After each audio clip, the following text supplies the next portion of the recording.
Darjeeling the queen of hills. হ্যাঁ, আর আজকের ভিডিওতে আমি আপনাদের সঙ্গে শেয়ার করব দার্জিলিং এর কিছু বিশেষ টুরিস্ট স্পট। তারই সঙ্গে শেয়ার করব আমার অভিজ্ঞতা কেমন ছিল। সো আর বেশি দেরি না করে লেটস স্টার্ট দ্য ব্লগ।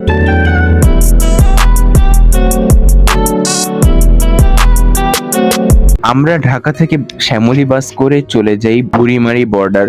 তারপর সেখান থেকে সকালের নাস্তা খেয়ে আমরা রওনা হই ভারতের পথে, মানে বর্ডার ক্রসিং এর পথে। আর আরেকটা জিনিস নিয়ে আপনাদের অনেকেরই মন্তব্য থাকে বা প্রশ্ন থাকে, তারা আমাকে ইনবক্সে অনেকে প্রশ্ন করেছেন যে ভিসা সংক্রান্ত কি কি লাগতে পারে অ্যাজ এ স্টুডেন্ট। তো আমি আপনাদের চার্টটা এখানে দিয়ে দিচ্ছি, আপনারা কষ্ট করে দেখে নেবেন এবং যদি তাতেও কোনো অসুবিধা থাকে তাহলে অবশ্যই কমেন্ট করে জানাবেন, আমি আপনাদের জানানোর চেষ্টা করব।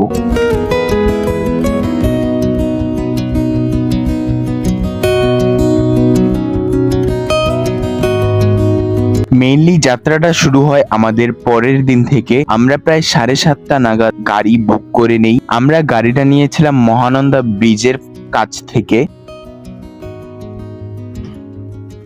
এবং আমাদের হাফ ডাউন ভাড়া ছিল 6,000 টাকা। তারা আমাদের কিছু টুরিস্ট স্পট ঘুরিয়ে দেখাবে, তার মধ্যে বাদ যাবে হলো রক গার্ডেন এবং টাইগার হিল। এই দুইটা বাদে আমাদের সবগুলো টুরিস্ট স্পটই ঘুরে দেখানো হবে।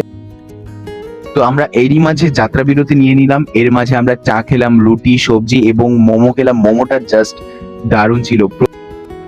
আমরা প্রথমেই গেলাম একটা মনেস্ট্রিতে এবং বিশ্বাস করুন আপনারা, মনেস্ট্রিতে গিয়ে একটা আলাদা রকমেরই শান্তি লেগেছে। এবং এই মনেস্ট্রিতে ছিল বেশ কিছু ঘর সাজানোর সামগ্রী, যেগুলো মোটামুটি ভালোই ছিল।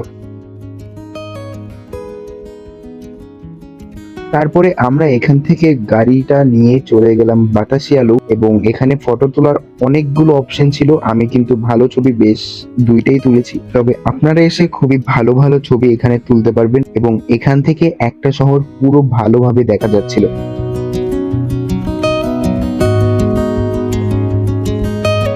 এখানে কেনার জন্য টি শার্ট আছে, শোয়াল আছে, চাদর আছে, আরো অনেক কিছু আছে কেনার মতো। এবং এই বাতাসিয়া লুপের টিকিট প্রাইস ছিল 50 রুপি। তারপরে আমরা চলে এসেছিলাম রোপ এবং রোপে পার পার্সন টিকিট ছিল 300 টাকা, মানে 300 রুপিস। আর আমরা গিয়ে টিকিট কাউন্টার খোলাও পাইনি, বন্ধ পেয়েছি। আর রোপে চড়তে হলে কিন্তু আপনাদের অবশ্যই সকাল সকাল যেতে হবে। তারপরে আমরা নিয়েছিলাম সেখান থেকেই মোমোটা ছিল 50 রুপি প্রাইস এবং মোমোটা জাস্ট অসাধারণ ছিল, জাস্ট অসাধারণ। ভেজ মোমো ছিল। আমরা মোমো নিয়েছিলাম প্রায় 6 প্লেট। তারপরে আমরা চলে গিয়েছিলাম ট্রি গার্ডেন এবং সেখান থেকে চা খেলাম এবং বিশ্বাস করুন এই চাটা ছিল আমার পুরো দার্জিলিং ট্রিপের সেরা সেরা সেরা চা।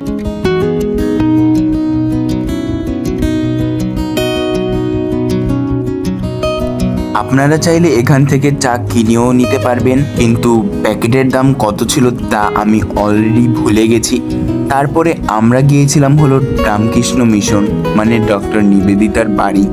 আর এটার ভিতরে ঢোকার জন্য কোনো রকম প্রবেশ ফি লাগে না। আর আমি একটা জিনিস খুবই ভালোভাবে অবজার্ভ করেছি আমার এই দার্জিলিং ট্রিপে, যে বৌদ্ধ ধর্মাবলম্বীরা খুবই বেশি শান্তশিষ্ট হয় এবং খুবই বেশি শান্তিপ্রিয় হয়।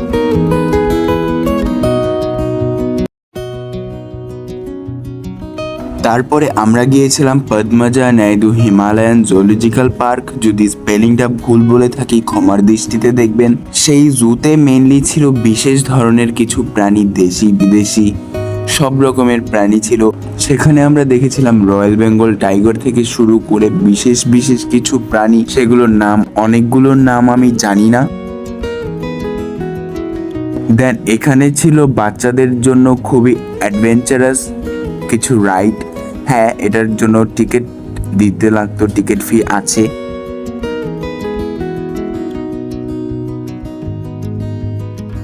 তারপর আমরা গিয়েছিলাম জুয়ের ভিতরেই একটা মিউজিয়াম ছিল, সেখানে নানান ধরনের মিলিটারিদের জিনিস ছিল, মানে সেখানে ছিল মিলিটারিদের বিভিন্ন ধরনের বস্ত্র, কিন্তু সেখানে ভিডিও অ্যালাউ ছিল না, তার জন্য অনেক কিছু দেখাতে পারিনি। সেখান থেকে বের হয়ে আমরা খেয়েছিলাম পাপড়ি চাট, ভেল আর অনেক কিছু। সেটার ভিডিও আছে আমার একটা শর্টসে, আমার চ্যানেলে আছে, সেটার ভিডিও আমি ডেসক্রিপশনে দিয়ে দেব। তারপর সেখান থেকে আমরা চলে যাই ম্যাল রোড। মানে দার্জিলিং ম্যাল রোড। এটাই হচ্ছে দার্জিলিংয়ের মেইন আকর্ষণ। সেখানে বিভিন্ন ধরনের দোকান ছিল, কসমেটিক্স এবং নানান ধরনের ঘর সাজানোর জিনিস। আমাদের সেখানে পৌঁছতে পৌঁছতে বিকাল হয়ে গিয়েছিল, তো আমরা একটা বেকারিতে ঢুকেছিলাম এবং বেকারির খাবারগুলো বেশ বেশ বেশ দারুণ ছিল। আমরা সেখান থেকে নিয়েছিলাম একটা ব্রাউনি, দেন একটা রেড ভেলভেট এবং 2টা চকলেট বল। চকলেট বলটা ছিল একটু ওকে ওকে, বাট এই রেড ভেলভেটটা ছিল দারুণ, মানে এক কথায় অসাধারণ ছিল।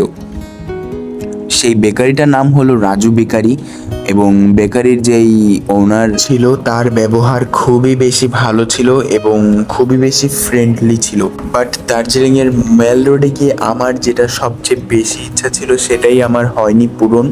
সেটা হলো ক্লিনারিসের ভেতরে গিয়ে সেখানকার খাবারগুলো ট্রাই করে আপনাদের সঙ্গে রিভিউ শেয়ার করার এবং ক্লিনারিসের বাইরে যেই ফটো বুথটা ছিল সেখানে ফটো তোলার, বাট সেটা হয়নি। কিন্তু আমি নেক্সট টাইম এটাই প্রথম করব দার্জিলিং। আর হ্যাঁ, এরই মাঝে আমরা মেল রোড ঘুরে চলে এলাম Japanese temple and piece pagoda.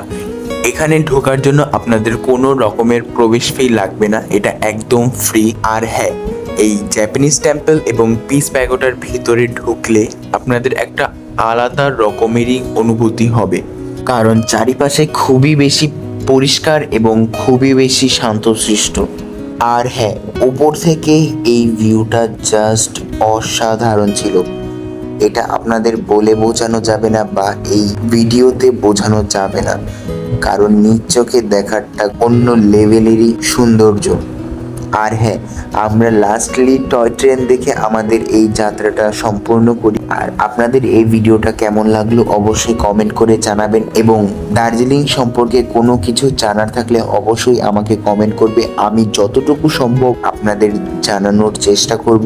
এবং আজকের ভিডিওটা ভালো লাগলে অবশ্যই লাইক, কমেন্ট, শেয়ার করবেন এবং আমার চ্যানেলটা সাবস্ক্রাইব করবেন। ফেসবুক থেকে দেখে থাকলে অবশ্যই পেজটাকে ফলো করে ভিডিওটা শেয়ার করে রাখবেন। ততক্ষণের জন্য সবাই ভালো থাকবেন, সুস্থ থাকবেন, টাটা।